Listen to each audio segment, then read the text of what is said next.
ആഗ്രഹിച്ചില്ല. Cake വേണം. നമ്മുടെ കസ്റ്റമറിൻ്റെ കുഞ്ഞു മോൻ്റെ ആഗ്രഹമാണ് പോലീസ് കാർ വേണമെന്ന്. അതും വൈറ്റും ബ്ലാക്കും. പിന്നെ അതുമാത്രമല്ല, അവന് ഭയങ്കരമായിട്ടുള്ള കുറച്ച് ചിന്ന ചിന്ന ആഗ്രഹങ്ങളൊക്കെ ഉണ്ട് കേട്ടോ. അതായത് ആ ഒരു കേക്കിൻ്റെ മുകളിലുള്ള ലൈറ്റ്സ് വരെ, ആ ബ്ലൂ ആൻഡ് റെഡ് ലൈറ്റ്സ് വരെ കറക്റ്റ് വേണമെന്ന്. അപ്പം നമ്മളിതാ ചോക്ലേറ്റ് ഷഫിളാണ്. കേക്ക് സ്പഞ്ചിൻ്റെ ഡീറ്റെയിൽ ആയിട്ടുള്ള കട്ടിങ്ങും കാര്യങ്ങളൊക്കെ നമ്മൾ ഇൻസ്റ്റയിൽ ഡീറ്റെയിൽ ആയിട്ട് ഇട്ടിട്ടുണ്ട്.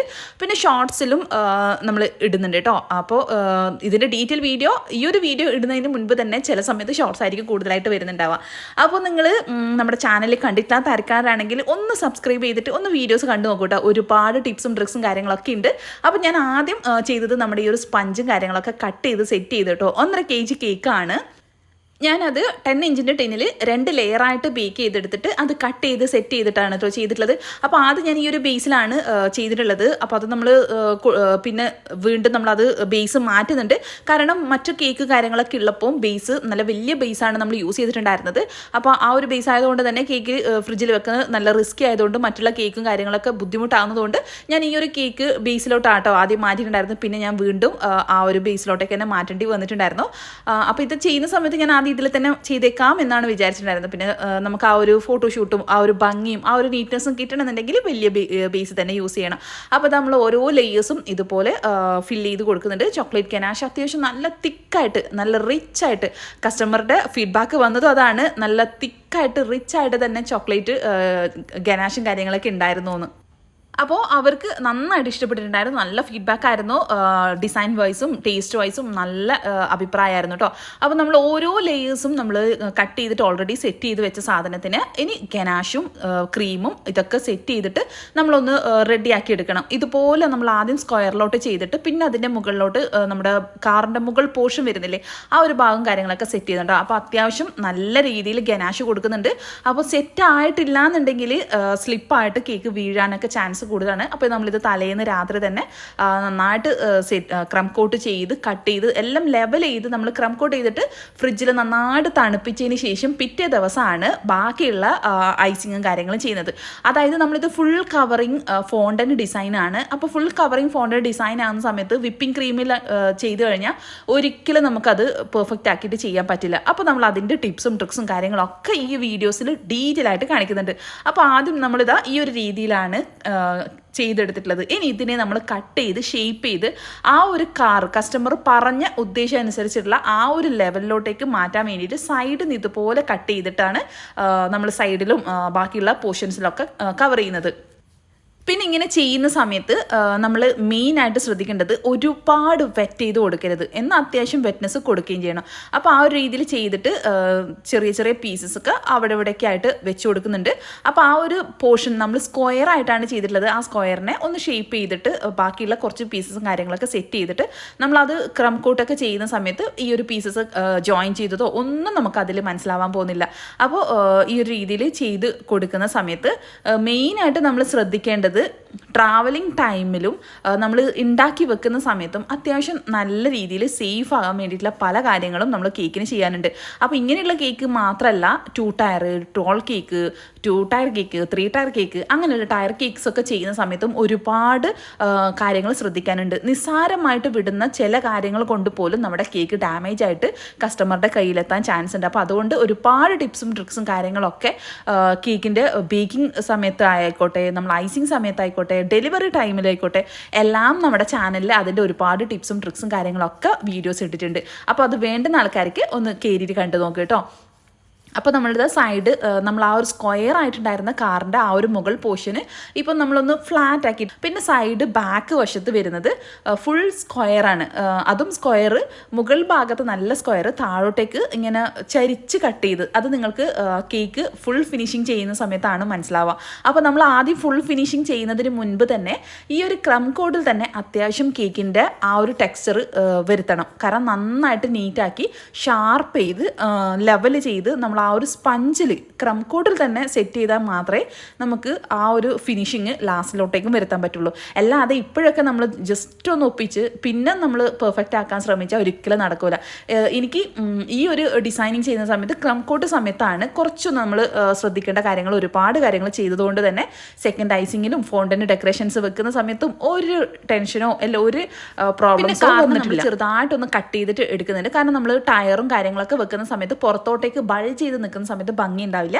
അപ്പോൾ കുറച്ചൊന്ന് കട്ട് ചെയ്തിട്ട് നമ്മൾ ഉള്ളിലോട്ടേക്കാണ് അതിൻ്റെ ഡിസൈൻ കാര്യങ്ങളൊക്കെ വെക്കുക. അപ്പോൾ എല്ലാ ഭാഗത്തും അത്യാവശ്യം ചോക്ലേറ്റ് ഗനാഷ് ചേർത്തിട്ടുള്ള ക്രം കോട്ടാണ് കൊടുക്കുന്നത്. ഗനാഷ് തിക്കായിട്ടുള്ള ഗനാഷ് കേട്ടോ, നോർമലി ഗനാഷ് അല്ല. അപ്പോൾ ആ ഒരു തിക്കായിട്ടുള്ള ഗനാഷ് വെച്ചിട്ട് ഒന്ന് ക്രം കോട്ട് ചെയ്ത് കേക്കിനെ ഒന്ന് സെറ്റാക്കി തലേന്ന് രാത്രി തന്നെ സെറ്റാക്കിയിട്ട് പിറ്റേ ദിവസമാണ് നമ്മൾ സെക്കൻഡ് ഐസിങ് ആയിട്ട് ചോക്ലേറ്റ് ഗനാഷ് വെച്ചിട്ട് തന്നെ ഉള്ള സെക്കൻഡ് ഐസിങ് കൊടുക്കുന്നത്.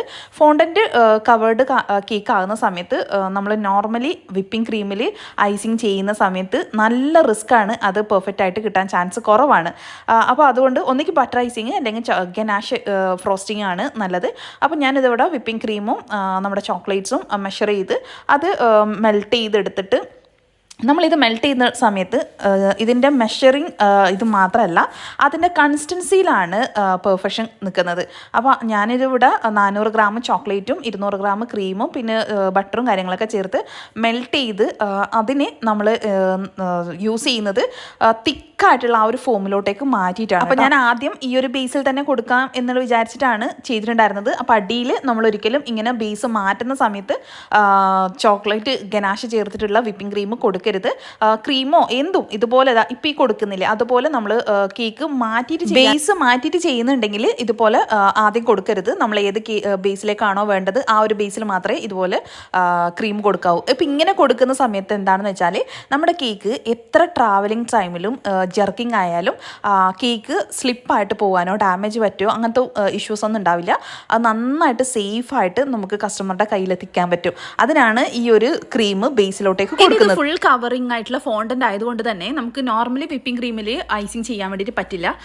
അപ്പം ചോക്ലേറ്റ് ഗനാഷ് വെച്ചിട്ടാണ്. അപ്പം ഞാനിവിടെ ഗനാഷ് തിക്കാക്കാൻ വേണ്ടിയിട്ട് എളുപ്പ വഴി എടുത്തതാട്ടോ. അപ്പോൾ ഞാൻ ഗനാഷ് ഉണ്ടാക്കിയതിന് ശേഷം ഒന്ന് ചൂടാറിയതിന് ശേഷം ഫ്രിഡ്ജിൽ വെച്ച് എടുത്ത് വീണ്ടും മിക്സ് ചെയ്ത് ഒന്നുകൂടെ ഫ്രിഡ്ജിൽ വെച്ചു, ഒന്നുകൂടെ മിക്സ് ചെയ്തു, ഫ്രിഡ്ജിൽ വെച്ചു. അങ്ങനെ 2-3 തവണ വെച്ചതിന് ശേഷം ആട്ടോ ഇങ്ങനെ ചെയ്തിട്ടത്. അല്ലാന്നുണ്ടെങ്കിൽ റൂം ടെമ്പറേച്ചറിൽ വെച്ചിട്ട് ഒരുപാട് മണിക്കൂറുകൾ വെക്കേണ്ടി വരും. അപ്പം ഈ ഒരു രീതിയിൽ പെട്ടെന്ന് തന്നെ, കാരണം ഇത് സെറ്റ് ആക്കിയിട്ട് വേണം നമുക്കിത് ഫോണ്ടന്റ് ഒന്നുകൂടെ തണുക്കാൻ വെച്ച് എന്നിട്ട് ഫോണ്ടന്റ് ഡിസൈൻ ചെയ്ത് കൊടുക്കാം. കാരണം ഈ ഒരു ടൈമിൽ 3-4 തരം കേക്ക് വേറെ ഉണ്ടായതുകൊണ്ട് ഈ ഒരു കേക്കിന് നല്ല ടൈം എടുത്തിട്ടുണ്ടായിരുന്നു. നമുക്കിത് ചെയ്ത് കൊടുക്കാൻ വേണ്ടിയിട്ട് ഒട്ടും ടൈം ഇല്ലാത്തൊരവസ്ഥയായിട്ടുണ്ടായിരുന്നു. അപ്പോൾ ഈ ഒരു കേക്കിൻ്റെ ഫോണ്ടന്റ് ഈ ഒരു സമയത്തൊക്കെ ഞാൻ കസ്റ്റമറിനോട് ഏകദേശം ഏത് ടൈമിൽ വരും എങ്ങനെയാണെന്നൊക്കെ ചോദിക്കുന്നുണ്ട്.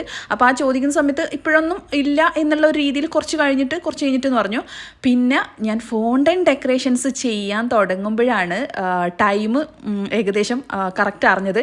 അപ്പോഴേക്കും ഞാൻ ഫോണ്ടന്റ് അവരെ എന്നെ വിളിച്ചിട്ട് കേക്ക് റെഡിയല്ലേ സെറ്റല്ലേ എടുക്കാൻ വേണ്ടിയിട്ട് വന്നൂടെ എന്ന് ചോദിക്കുന്ന സമയത്ത് ആകെ കിളിവാറിയ അവസ്ഥ. കാരണം ഈ ഒരു കേക്കിൻ്റെ ടൈം ഏകദേശം നോക്കിയിട്ട് അങ്ങ് വിട്ട് മറന്നു. പിന്നെ ബാക്കിയുള്ള കേക്കൊക്കെ ചെയ്ത് കഴിഞ്ഞ് ഈ ഒരു കേക്കിൻ്റെ കാര്യം ഫുൾ ഫിനിഷിങ് ചെയ്തിട്ടില്ല എന്നുള്ളത് പിന്നീടാണ് ഞാൻ ചിന്തിച്ചത്. ഒന്നാമത് ഫോണ്ടൻ ഡെക്കറേഷൻ ആയതുകൊണ്ട് നമുക്ക് ഒരുപാട് ടൈം മുൻപേ ചെയ്തിട്ട് വെക്കാൻ പറ്റില്ല. പിന്നെ ആ ടൈമിൽ നമുക്ക് മറ്റുള്ള കേക്കൊക്കെ ചെയ്യാലോ എന്നുള്ള വിചാരിച്ചിട്ടാണ്. അപ്പം നമ്മൾ ബേസും കാര്യങ്ങളൊക്കെ ബ്രഷ് വെച്ചിട്ടൊന്ന് ക്ലീൻ ചെയ്ത് നീറ്റ് ചെയ്ത് വെച്ചിട്ട് ഒന്ന് സെറ്റാൻ വെച്ചു. ഈ ഒരു ഫോണ്ടൻറ്റ് മിക്സ് ചെയ്യുന്ന സമയത്താണ് കസ്റ്റമർ വിളിച്ചിട്ട് ടൈം പറയുന്നുണ്ടായത്. ഒരു 4 മണിക്ക് ആകുമ്പോഴേക്ക് റെഡി ആകൂലേ എന്ന് ചോദിക്കുന്ന ടൈം നിങ്ങൾ കണ്ടു കഴിഞ്ഞാൽ നിങ്ങൾക്ക് മനസ്സിലാവും ഞാൻ ഈ ഒരു കുഴയ്ക്കുന്ന സമയം ഏതാണെന്ന് നിങ്ങൾ നോക്കി. 4 മണിക്കേക്ക് ആവില്ലേന്ന് ചോദിച്ചാൽ ഞാൻ ഇതവിടെ കുഴച്ചെടുക്കുന്നത് തന്നെ 4 മണി സമയത്താണ്. കാരണം അത്രയും ഞാൻ മറ്റുള്ള കേക്ക് കൊണ്ട് തിരക്കിലായിപ്പോയി. അപ്പോൾ ഞാൻ പിന്നെ കുറച്ച് സമയത്തേക്ക് നീട്ടിയിട്ട് പറഞ്ഞിട്ട് ബാക്കി പെട്ടെന്ന് ഞാൻ അവരോട് ഏകദേശം ഇറങ്ങുന്ന സമയത്തൊന്ന് വിളിക്കണേ എന്ന് പറഞ്ഞു. ഒരു 10-15 മിനിറ്റിൻ്റെ ആ ഒരു ടൈമാണ് പിന്നെ അവർ തന്നിട്ടുണ്ടായിരുന്നു. പിന്നെ ഞാൻ നീട്ടി ഒരു അരമണിക്കൂർ ഏകദേശം ആക്കിയെടുത്തിട്ട് പെട്ടെന്ന് എങ്ങനെയാണ് സ്പീഡാക്കിയെന്ന് എനിക്കറിയില്ല. അത്രയും സ്പീഡിലാണ് പിന്നെ ഈ ഒരു ഡെക്കറേഷൻസ് ഫുള്ളും ചെയ്തിട്ടുണ്ടായിരുന്നത്. അപ്പോൾ അതുകൊണ്ട് തന്നെ തിരക്കിട്ട് നമ്മൾ എന്ത് ചെയ്യുമ്പോഴും അതിൽ കുറച്ച് നീറ്റ്നെസ് കുറവ് വരും. എന്നാലും മാക്സിമം നീറ്റ്നെസ് ചെയ്യാൻ വേണ്ടി ശ്രമിക്കുന്നുണ്ട് കേട്ടോ. അപ്പോൾ കസ്റ്റമറുടെ കുട്ടി പറഞ്ഞിട്ടുണ്ടായിരുന്നത് വൈറ്റ് ആൻഡ് ബ്ലാക്ക് തീമിലായിരിക്കണം. അപ്പോൾ ഫുള്ളായിട്ട് ബ്ലാക്ക് ആണെങ്കിൽ നമുക്ക് ഒറ്റ ഷീറ്റിൽ ചെയ്യാം. പക്ഷേ ഇതിപ്പം മുകളിലും ബാക്കിലും മുന്നിലും ബാക്കിലും പിന്നെ സെൻറ്ററിലും വേറെ വേറെ ആയതുകൊണ്ട് തന്നെ സെൻറ്ററിൽ വൈറ്റ് ആണ് വന്നിട്ടുള്ളത്. അപ്പോൾ അത് ആദ്യം വെച്ചിട്ട് അതൊന്ന് ഷേപ്പ് ചെയ്ത് കട്ട് ചെയ്തിട്ട് ലെവൽ ചെയ്തിട്ട് സെറ്റ് ചെയ്യാം. പിന്നെ വൈറ്റിൽ നമ്മൾ ഇടയ്ക്ക് ബ്ലാക്ക് ഒക്കെ ഒന്ന് സ്പ്രെഡായി പോയിട്ടുണ്ടായിരുന്നു. പിന്നെ അതൊക്കെ നമ്മൾ സെറ്റാക്കി, കാരണം അത് നീറ്റ് ചെയ്യാനുള്ളതും ക്ലീൻ ചെയ്യാനുള്ളതും ഒക്കെ ചെയ്തിട്ട് ബാക്കിയുള്ള കാര്യങ്ങളൊക്കെ നമ്മൾ ഓരോന്നോരോന്ന് സെറ്റ് ചെയ്യണം. കാരണം അത്യാവശ്യം തിക്നെസ്സിൽ കൊടുത്തെങ്കിൽ മാത്രമേ ഈ ഫോണ്ടൻറ്റ് ഡെക്കറേഷൻസ് കറക്റ്റ് വെക്കാൻ പറ്റൂ. അപ്പോൾ അവർ മാക്സിമം പറഞ്ഞിട്ടുള്ളത് തിക്നെസ് കുറച്ചിട്ട് ഫോണ്ടൻറ്റ് ചെയ്യണേന്നാണ്. അപ്പോൾ അത് അതിനേക്കാളും റിസ്ക് ആണ്. കാരണം നമുക്ക് അത്യാവശ്യം തിക്നെസ് ഇല്ലെങ്കിൽ ഇത് വലിക്കുന്ന സമയത്ത് പൊട്ടിപ്പോവും, ക്രാക്കാവും, അങ്ങനെയുള്ള ഇഷ്യൂസ് വരും. അപ്പോൾ നമുക്ക് ആ ഒരു തിക്നെസ് കറക്റ്റ് കിട്ടുകയും ചെയ്യണം. പക്ഷെ അവർ തിക്നെസ് മാക്സിമം കുറക്കാൻ പറഞ്ഞിട്ട് അതും ഒരു റിസ്ക് ആയിട്ടുണ്ടായിരുന്നു. എങ്കിലും മാക്സിമം കുഴപ്പമില്ലാത്ത രീതിയിൽ ചെയ്തെടുക്കാം. അപ്പോൾ സെൻറ്ററിൽ കൊടുത്തിട്ടുള്ള വൈറ്റിന് സ്ക്വയർ ആയിട്ട് തന്നെ 2 സൈഡ് കോർണർ കട്ട് ചെയ്ത് ശരിയാക്കിയതിന് ശേഷം ബാക്കി 2 ചുറ്റുമുള്ള ബ്ലാക്ക് സെറ്റ് ചെയ്യണം. ഇത് ഫ്രണ്ടിൽ ഒന്ന് സെറ്റ് ചെയ്ത് എന്നിട്ട് അത് നീറ്റ് ചെയ്തിട്ട് വീണ്ടും കുഴച്ച് പരത്തി വീണ്ടും ബ്ലാക്ക് തന്നെ ബാക്കിലേക്ക് പോർഷൻ കൊടുത്തു. എന്നിട്ട് ബാക്കി വരുന്ന പോർഷൻസ് വീണ്ടും പരത്തി കുഴച്ച് പരത്തി സൈഡിൽ സെറ്റ് ചെയ്യാനുള്ളത് സൈഡിൽ സെറ്റ് ചെയ്യുന്നുണ്ട്. അങ്ങനെ അത്യാവശ്യം നല്ല റിസ്ക്കിയാണ് നമ്മൾ ഈ ഫോണ്ടൻ ഡെക്കറേഷൻസ്. അത് ഇതുപോലെ ചടപടേന്ന് പറഞ്ഞിട്ട് തിക്നെസ് കുറച്ചിട്ടും കൂടി ചെയ്യുന്ന സമയത്തും നല്ല റിസ്ക്കിയാണ്. റിസ്ക് എടുത്താലും നമ്മളത് നീറ്റായിട്ട് മാക്സിമം ട്രൈ ചെയ്യാറുണ്ട് കേട്ടോ. അപ്പോൾ അത് എൻ്റെ കയ്യിൽ നിന്ന് അവിടെ ബ്രൗൺ കളർ ടച്ചായി പോയിട്ടുണ്ടായിരുന്നു. അതായത് നമ്മുടെ ഗനാഷിൻ്റെ ആ ഒരു ടച്ചായി പോയിട്ടുണ്ടായിരുന്നു. പക്ഷെ നമുക്കത് സെറ്റ് ചെയ്യാൻ വന്നതേ ഉള്ളൂ. അപ്പോൾ ഓരോ കാര്യങ്ങളും ഇതുപോലെ ചടപടേന്ന് പറഞ്ഞ് ചെയ്യുന്ന സമയത്ത് എന്തായാലും നീറ്റ്നെസ് കുറവ് വരും. എന്നാലും കുഴപ്പമില്ലാത്ത രീതിയിൽ മാഷാഅല്ലാഹ് നല്ല ഫീഡ്ബാക്ക് ആയിരുന്നു. കേക്കിൻ്റെ ടേസ്റ്റ് ആയിക്കോട്ടെ ഡിസൈൻ ആയിക്കോട്ടെ കസ്റ്റമർ ഫുൾ സാറ്റിസ്ഫൈഡ് ആണ്. പിന്നെ ടയറിന് വേണ്ടിയിട്ട് അത്യാവശ്യം തിക്നെസ് വേണം, എങ്കിലേ ടയറിൻ്റെ ആ ഒരു ഫീൽ കിട്ടുള്ളൂ. പിന്നെ ആ ഒരു ലൈൻസ് ഇതൊക്കെ കൊടുക്കാൻ വേണ്ടിയിട്ട് നമ്മൾ ഫോണ്ടൻ ടൂൾസിലുള്ള ഈ ഒരു ഐറ്റം വെച്ചിട്ടാട്ടോ ചെയ്തിട്ടുള്ളത്. സെൻറ്ററിൽ വൈറ്റ് പോർഷൻ കൊടുത്തിട്ട് അതിനെ ഒരു രീതിയിൽ പ്രസ് ചെയ്തു. സൈഡിലും മുകളിലും ഒക്കെ നമ്മൾ ആ ഒരു ലൈൻസ് ഡിസൈൻസ് കൊടുത്തിട്ടുണ്ട്. പിന്നെ ഡോറും ഗ്ലാസും ഡോറും കാര്യങ്ങളൊക്കെ സെറ്റ് ചെയ്തിട്ടുണ്ട്. ആ ഒരു ഗ്ലാസ്സിന് ലൈറ്റ് ബ്ലാക്ക് കൊടുത്തിട്ട് ഗ്രേ ടച്ചാണ് കൊടുത്തിട്ടുള്ളത് കേട്ടോ. അപ്പോൾ അവർ അയച്ചിട്ടുണ്ടായിരുന്നതിൻ്റെ അടുത്ത് ഈ ഒരു രീതിയിലാണ് വന്നിട്ടുള്ളത്. അപ്പോൾ ആ ഒരു രീതിയിൽ തന്നെ ചെയ്ത്, അപ്പോൾ കസ്റ്റമറിൻ്റെ കുട്ടിക്ക് മുകളിൽ ബ്ലൂവും റെഡും ആ ഒരു ലൈറ്റ് കറക്റ്റ് വേണമെന്ന് പറഞ്ഞിട്ടുണ്ടായിരുന്നു. അപ്പോൾ അതൊക്കെ സെറ്റ് ചെയ്തു. അപ്പോൾ നമ്മുടെ ഈ ഒരു ഡിസൈന് നിങ്ങൾക്ക് ഇഷ്ടപ്പെടുകയാണെങ്കിൽ നമ്മൾ ഫോളോ ചെയ്യാനും സബ്സ്ക്രൈബ് ചെയ്യാത്ത ആളാണെങ്കിൽ സബ്സ്ക്രൈബ് ചെയ്യാനും ലൈക്കും കമൻറ്റ് ചെയ്യാൻ മറക്കല്ല. പിന്നെ ഇതുപോലെയുള്ള വലിയ കേക്ക്സ് ആകുമ്പോൾ ബേസും ബോക്സും തമ്മിൽ നല്ല ഡിഫറൻറ്റ് ഉണ്ടാവും. ഞാൻ ഒരു ഡബിൾ ടാപ്പ് സ്റ്റിക്കർ വെച്ചിട്ടാണ് ബേസും ബോർഡും തമ്മിൽ ഒട്ടിച്ചിട്ടുണ്ടായിരുന്നത് കേട്ടോ, മറക്കണ്ട.